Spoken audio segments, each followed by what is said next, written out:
हर कोई एग्जाम्स में अच्छे मार्क्स सिक्योर करना चाहता है। कुछ लोग हार्ड वर्क तो करते हैं लेकिन अच्छे मार्क्स नहीं ला पाते और कुछ स्मार्टली पढ़ाई करके एग्जाम में टॉप कर लेते हैं। लेकिन उनमें ऐसी क्या खास बात होती है कि वो लाइफ में एंजॉय भी कर लेते हैं और अच्छे मार्क्स के साथ टॉप भी।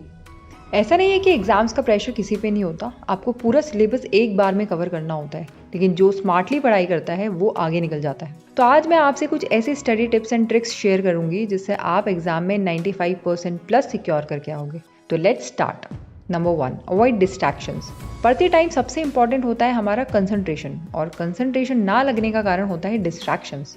एग्जाम टाइम में ऐसा अक्सर होता है कि जब भी आपको सीरियसली पढ़ने की ज़रूरत होती है तभी आप ज़्यादा डिस्ट्रैक्टेड फील करते हो। किसी से बातें करने लग जाओगे, या कोई काम आ जाएगा, या मन नहीं लगेगा, या कोई टॉपिक समझ नहीं आ रहा होगा। इसके कारण आपको बोरियत महसूस होती है, आप लेजी फील करते हो और उसके बाद पूरा दिन ऐसे ही निकल जाता है। तो हम कुछ इस तरह से अपना कंसंट्रेशन लंबे समय तक बना के रख सकते हैं। जैसे a, find a dedicated space for study. कोशिश करो कि आप कहीं ऐसी जगह या स्टडी रूम में बैठ के पढ़ाई करो जहाँ शांति हो और एक कंफर्टेबल एनवायरनमेंट हो, ताकि आप बिना इंटरप्शंस के मन लगाकर पढ़ाई करो। बी, आपके मोबाइल फोन स्विच ऑफ कर लो, उन सोशल मीडिया और सारी वेबसाइट से कुछ दिन के लिए लॉग आउट कर लो जिससे आप डिस्ट्रैक्टिंग फील करते हो। सी, पोमोडोरो टेक्निक। सबसे पहले आप एक गोल सेट कर लो। मान लो आपको किसी सब्जेक्ट के 4 चैप्टर्स तैयार करने हैं। अब पहले के 25 मिनट टाइमर लगा के पढ़ो, फिर 25 मिनट बाद 5 मिनट का एक ब्रेक लो। 25 मिनट की पढ़ाई और 5 मिनट के एक सेशन को मिलाकर एक पोमोडोरो पूरा होता है। आप इसी तरह लगातार 3 से 4 पोमोडोरो पूरे कर सकते हो। 3 या 4 पूरे करने के बाद अब एक लंबा 15 से 30 मिनट का ब्रेक ले लो और इसके बाद फिर से पोमोडोरो शुरू करो। हमारे दिमाग को किसी काम पर लगातार फोकस करने की एक लिमिट होती है। आपका दिमाग पोमोडोरो टेक्निक यूज करते वक्त ये जानता है कि थोड़ी देर बाद उसे ब्रेक मिलेगा। सबकॉन्शियस माइंड में आने वाले ब्रेक के विचार होने से दिमाग में डोपामिन नाम का हार्मोन रिलीज होता है, जिससे ध्यान कम भटकता है। D, get organized. Organized manner में पढ़ाई करो, एक स्टडी शेड्यूल बना लो और एक पूरे दिन की टू डू लिस्ट तैयार कर लो। इससे आप अपने टाइम को इफेक्टिवली मैनेज कर पाओगे और प्रोक्रेस्टिनेट करना बंद कर दोगे। अगर आप एक बड़े एग्जाम की तैयारी कर रहे हो और एक स्ट्रक्चर्ड स्टडी प्लान ही क्रिएट नहीं करोगे, तब आप एक सब्जेक्ट से दूसरे सब्जेक्ट पर जंप ही करते रहोगे। इसलिए पढ़ाई करते वक्त चीजों को प्रायोरिटाइज कर लो और उन्हें ब्रेक डाउन करके आप अपने काम को मैनेजेबल बनाना सीखो, जिससे बर्डन क्रिएट नहीं होता। Number 2, Pareto principle. दोस्तों, आप सभी ने 80-20 रूल यानी परेटो प्रिंसिपल के बारे में जरूर सुन रखा होगा, बट बहुत सारे लोगों को उनका डिजायर रिजल्ट नहीं मिल पाता है क्योंकि उन्हें उसका यूज करना नहीं आता। तो मैं यहाँ आपको बताऊंगी कि 80-20 रूल का यूज आप पढ़ाई में कैसे कर सकते हो। सिंपल लैंग्वेज में बोलूं तो परेटो प्रिंसिपल का मतलब है most of the results come from very few की एफर्ट्स। लाइफ के किसी भी गोल को अचीव करने के सिर्फ 4 ही रास्ते होते हैं। पहला, लो एफर्ट लो रिवॉर्ड। दूसरा, हाई एफर्ट लो रिवॉर्ड। तीसरा, हाई एफर्ट हाई रिवॉर्ड।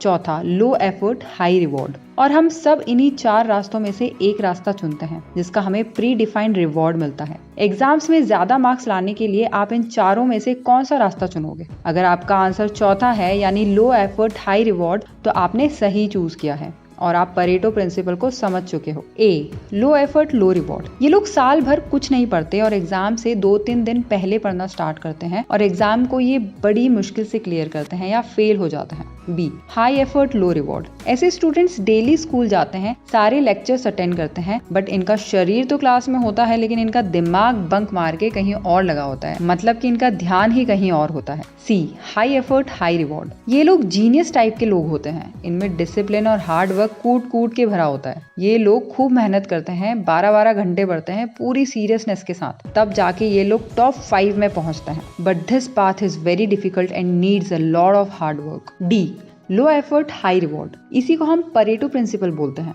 और ये प्रिंसिपल ऑफ अनबैलेंसिंग पर बेस्ड है। इसमें ऐसे स्टूडेंट्स आते हैं जो बहुत कम पढ़ते हैं, फिर भी वो लोग दूसरों की कंपैरिजन में अच्छे मार्क्स लेके आते हैं। ये लोग कोई पैदाइशी इंटेलिजेंट नहीं होते, बट ब्रेन को स्मार्टली यूज करना जानते हैं। In fact they believe in smart work rather than hard work. ऐसे लोग सारे लेक्चर्स अटेंड नहीं करते, बल्कि पहले से ही सारे इंपॉर्टेंट टॉपिक्स एंड लेसन्स को नोट डाउन करके रखते हैं और सिर्फ उन्हीं के लेक्चर्स अटेंड करते हैं। अपने डाउट्स को हमेशा टीचर से क्लियर करते रहते हैं। ये लोग अपना टाइम बचाने के लिए माइंड कैलकुलेशंस भी यूज करते हैं। तो इस प्रिंसिपल को यूज करके आप कम से कम टाइम में ज्यादा मार्क्स सिक्योर कर सकते हो।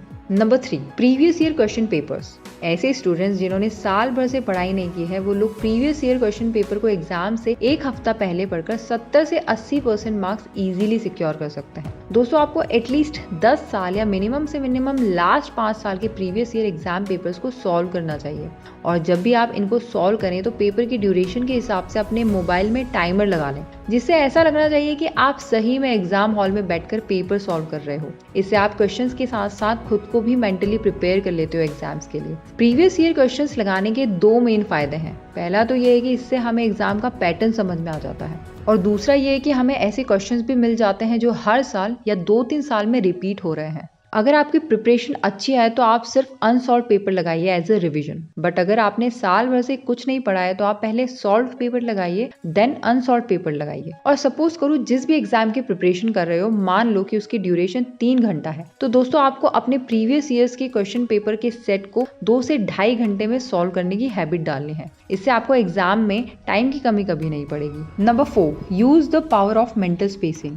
जब भी आप सब कुछ एक साथ पढ़ने की कोशिश करते हो तब आपका ब्रेन उस इन्फॉर्मेशन को प्रोसेस या रिटेन नहीं कर पाता। द न्यूयॉर्क टाइम्स के एक इंटरव्यू में बेनेडिक्ट कैरी, जो कि एक ऑथर है, वो कहते हैं कि लर्निंग प्रोसेस एक पौधे को पानी देने के समान है। जब आप पौधों को हफ्ते में एक बार 90 मिनट्स पानी दो या हफ्ते में 3 बार 30-30 मिनट दो, जब भी आप डिस्ट्रीब्यूटेड वे में पौधों को पानी दोगे तो वो टाइम के साथ ज्यादा हरे भरे हो जाएंगे। ऐसा ही हमारे ब्रेन के साथ भी होता है। मेंटल स्पेसिंग कैसे करनी है इसको एक एग्जाम्पल से समझते हैं। माना आपको 10 वोकेबुलरी वर्ड्स याद करने हैं। अब इनको एक साथ एक ही सिटिंग में रटने से बेटर इनको 2 पार्ट्स में डिवाइड कर लो, यानी 5-5 वर्ड्स। स्टडी सेशन 1, पहले दिन आप 10 मिनट के टाइम में 5 वर्ड्स याद करो, उन्हें लिखो और उसका सेंटेंस बनाओ, फिर उनके मीनिंग से रिलेटेड खुद से ही क्वेश्चंस बना के पूछो। अब नेक्स्ट स्टडी सेशन 2, दूसरे दिन में आपको पहले वाले 5 वर्ड्स को अलग से 10 मिनट देने हैं उनको रिवाइज करने के लिए, एंड नेक्स्ट 10 मिनट में आपको दूसरे 5 वर्ड्स उसी ढंग से याद करने हैं। आप इसको रिपीट कर सकते हो जब तक आप कॉन्फिडेंट फील ना करो। इससे आपको हेल्प मिलती है किसी भी चीज को लंबे समय तक याद रखने में। इसी को मेंटल स्पेसिंग बोलते हैं। Number 5, learn the same information in variety of ways.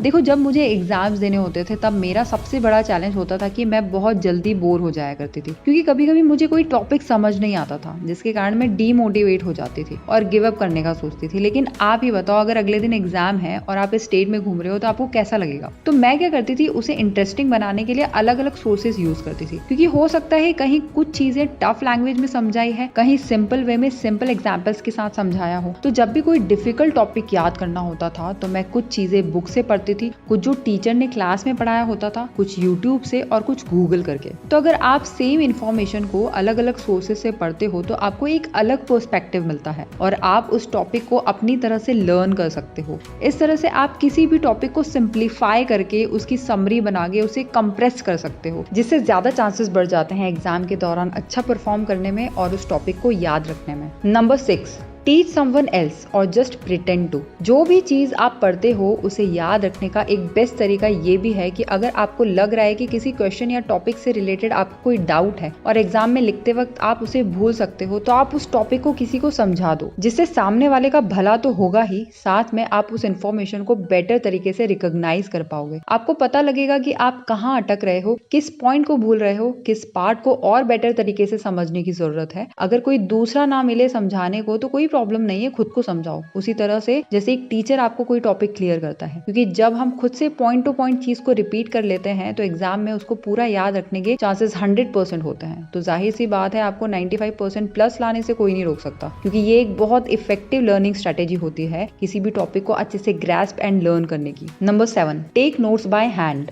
जब आप पेन कॉपी लेकर अपने नोट्स खुद से बनाते हो, वो पढ़ा हुआ ज्यादा याद रहता है बजाय आपको जो टीचर समझाता है या आप लैपटॉप वगैरह पे नोट्स बनाते हो उसके कंपैरिजन में। इससे होता क्या है, एनकरेजेस एक्टिव प्रोसेसिंग। जो खुद से पेन पेपर लेके अपने नोट्स लिखते हैं वो ज्यादा एक्टिवली सुनते हैं और इंपॉर्टेंट कंसेप्ट आसानी से आइडेंटिफाई कर लेते हैं। आप कोई भी इंफॉर्मेशन को लंबे समय तक याद रख सकते हो। ये एक बहुत इफेक्टिव लर्निंग ऑफ मेथड होती है। B, enhance memory retention. Physically जब आप लिखते हो तो ब्रेन के अलग अलग पार्ट्स एक्टिवेट हो जाते हैं, इससे मेमोरी फॉर्मेशन में हेल्प होती है। सी, प्रोमोट क्रिएटिविटी। जब भी आप अपने हाथों से नोट्स तैयार करते हो तो आपको पूरी फ्रीडम रहती है कि किस तरह के फॉर्मेट में आप आपको लिखना है। ड्राइंग या सिंबल्स के थ्रू आप ज्यादा अच्छे से चीजों को मेमोराइज और विजुअलाइज कर पाते हो। तो आज की वीडियो में इतना ही। आई होप आपको वीडियो पसंद आई होगी and it was worth your time. पसंद आई हो तो वीडियो को लाइक एंड शेयर करना मत भूलना एंड चैनल को सब्सक्राइब कर लेना ताकि ऐसी और वीडियोस हम आपके लिए लाते रहें। मिलते हैं नेक्स्ट वीडियो में, तब तक के लिए अपना ध्यान रखें। Thanks for watching, stay blessed and remember, it's all about just mindset.